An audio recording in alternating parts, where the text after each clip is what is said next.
Here's your daily Spurs news, delivered by me, Harry Scarfe. I have my own Tottenham podcast linked in this video, Scarfe Spurs Talk. Chris, thank you for these opportunities. If you're new, like, comment, share, subscribe.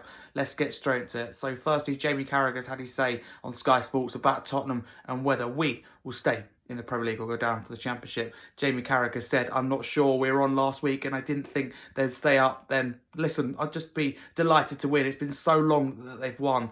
They feel better about themselves, but they're actually in a worse position than they are last week. Everyone around them won, and there's one less game to play. They've also lost two attacking players. Xavi Simons is probably the one attacking player who's really stood out to me the most in De Zerbi's 3 games. It hasn't been a great season for him so far, and you just feel for the lad. I just think those are 2 points, and I think it just Spurs away games. They're just not easy at all. West Ham haven't got great fixtures, but West Ham are actually in great form. They've been one of the top form teams in the Premier League right now. They're not losing many games. Tottenham, even though it's a great victory for them, they still played the poorest team in the league. They had to wait to the 82nd minute to get the goal. Now, it doesn't matter how long they had to wait. They got it, and they got the 3 points. That's the most important. When you look at it, you look at the form and the goals and the quality the other teams have in attack. I just think it's more than what Spurs have got.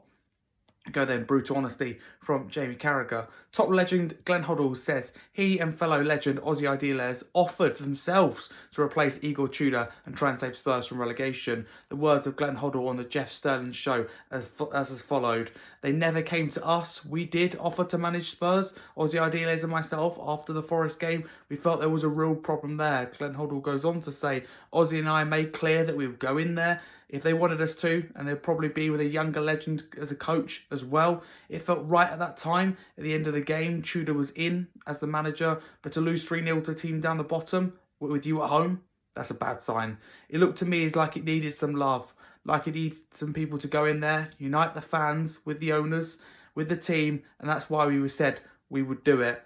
They said they were looking elsewhere. So that was fine by me. I don't care who. I'm a Spurs man through and through and have been since the age of 8. So as long as they've got the right man in. De Zerbi's got in and everyone's got to unite, get together, but they've got a real task on their hands, haven't they? De Zerbi has got a real task. I just want them to stay up, whether I was involved or I wasn't. There we go then. So, the Sport in Spain and the Daily Mirror report that Tottenham have a genuine interest in signing Marcus Rashford if they were to avoid relegation, amid reports that Barcelona have doubts about making the England international's loan permanent in the summer. It's your daily Spurs news delivered by me, Harry Scarfe. I have my own Tottenham podcast, Scarfe Spurs Talk. Please subscribe to it. It's linked in this video. Subscribe to this channel too. Chris, thank you so much for this opportunity. Please support him and come on you Spurs.